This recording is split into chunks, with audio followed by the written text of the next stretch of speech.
My name is Narsa Sokravi. I have the honor of standing before you today, opening the second Birdshot Patient Day. My first task today is to introduce Mike Brace, who is here on stage with me. This is Mike at the first Birdshot Patient Day, and with Izzy, who's also here in the audience today. Mike was blinded in one eye at the age of 10 because of a firework accident, and then he lost the vision in his fellow eye because of uveitis. Since 1976, he's worked as a social worker, a team manager, and ultimately an assistant director for social services in a London borough, until he took up his current post as chief executive of Vision 2020 UK. He's also a very well-known sportsman and manager and administrator in a number of different sports. He's represented Great Britain in 5 Winter Paralympics. He's managed a further 8 Paralympic Games and was chairman of the Paralympics GB from 2001 to 2008, and a member of London 2012 until February 2011. Mike has been awarded an OBE for services to sport and also a CBE for services to sport in 2009. And we're delighted to announce that Mike has also very kindly agreed to be a professional advisor to the Birdshot Uveitis Society. Ladies and gentlemen, I give you Mike Brace, CBE.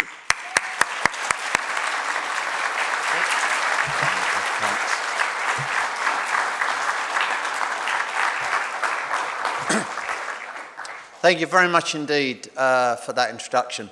I really am very pleased and privileged to be asked to be here today, because I do think that what the Birdshot network is doing is really, really important.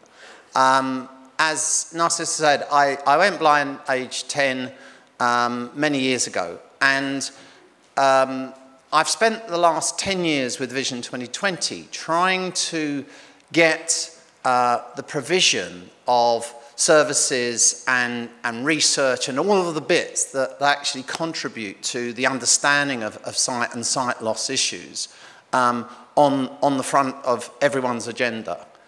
And it's often referred to as a sight loss journey. And I think that's probably the wrong term in some ways, because for me, most journeys, you have a choice whether you start on those journeys. And for many of you with Birdshot and with me with my accident, I didn't have that choice. I didn't choose to go on that journey. Usually, again, when you're planning a journey, you've got an element then that you can plan for. And very often, our journey, you can't plan for. You don't know what the next turn's going to be, and therefore the sat-nav doesn't really always work on that journey. And usually on most journeys, you get to the end and you've got some sort of relief or enjoyment, because what you're doing is getting there, and hopefully it's because of leisure, or you're going to see friends or whatever. And very often the end of the journey, for many people on the sight loss journey, is not one that they are looking forward to, because it can actually be quite difficult. So for me, what Birdshot are doing is absolutely crucial, because again, for the last 10 years, I've been trying to work with Vision 2020 UK in developing a strategy that starts to actually put the various components together and harnesses all of the work that everyone's doing to try and bring that together to end up with some sort of composite program that actually starts to join the bits up. And the Vision 2020 agenda that's been developed, and the strategy, it's very simple. It's really around the 4 Ps, as I usually alliterate. The first P is about prevention. You know, if we've got good prevention, then we stand a massive chance of eliminating many of the causes or many of the issues before they actually result in some sort of sight or sight loss issue. You've got the second P, and that's about the sort of professional and the participation and the partnership bits of it. And that's actually crucial. you know, we don't have a good history, I don't think, in sight loss and sight loss services. You know, it's not that long ago when ophthalmologists and optometrists, you know, were barely speaking to each other in terms of policy terms, let alone any clinical issues and professional issues. You know, many of the charities had a pretty appalling record, really. You know, one of the big charities then came up with a good idea. The others would vote against it almost out of principle because it wasn't their idea. And therefore, not a good place to be in terms of trying to get partnership working. 733 charities in the vision impairment sector. So it's no wonder that we can't get much harmony and direction with 733 charities potentially all appealing for money, all for their particular areas of interest, and very often in competition rather than collaboration with each other. The third P, I suppose, for me is about the public awareness. You know, sight loss, for whatever reason, does not have the public agenda that other issues do. We don't seem to. You know, there are 82 people, I think, in the Department of Health dealing with dentistry, and there are 2 people dealing with sight. So where does that put our issues in terms of the big agenda?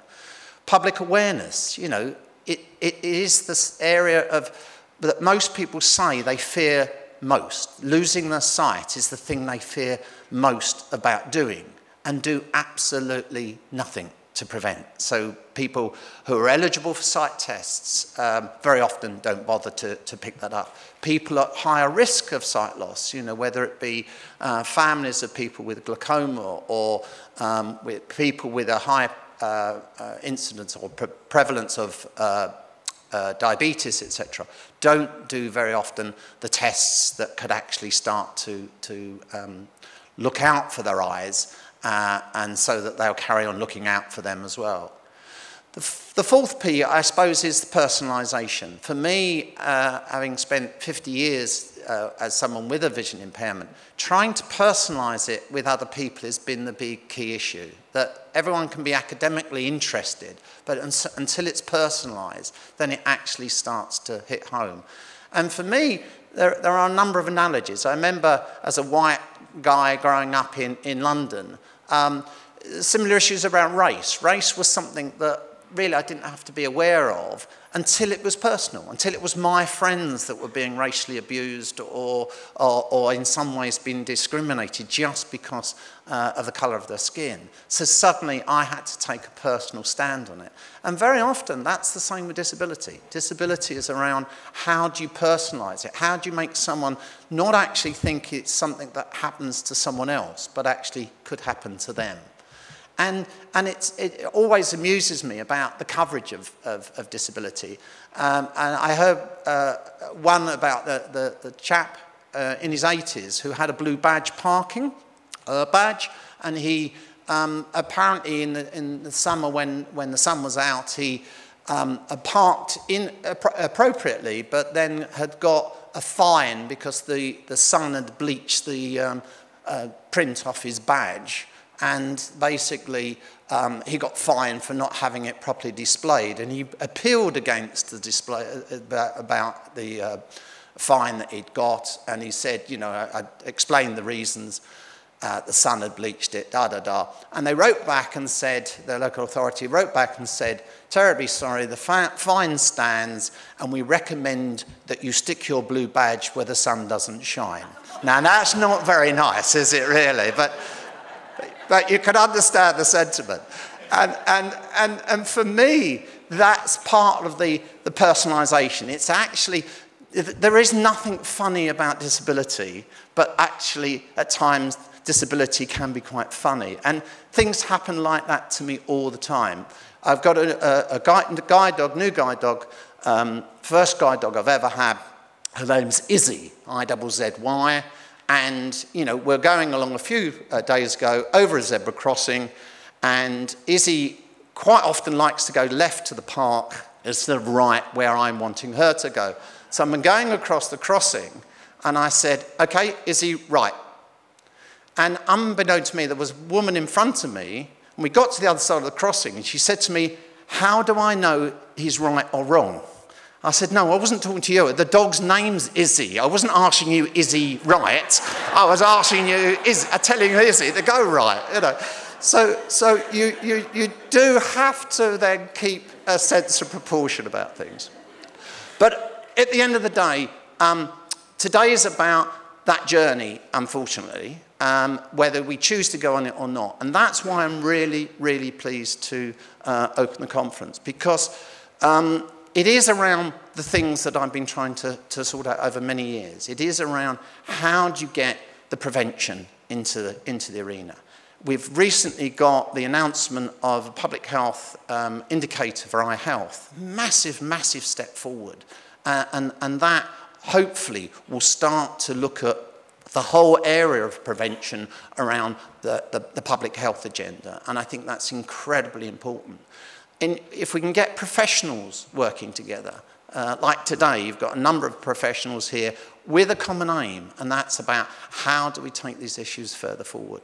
You've got the people involved, the patients and the people involved that are really massively important. It's not that long ago that we were an amendment, we were an addendum to the agenda, instead of actually being the centre of what it is. Our contribution was often ignored or paid scant attention to, that we had a role, but no one really thought it was that important or could really work out what that role was.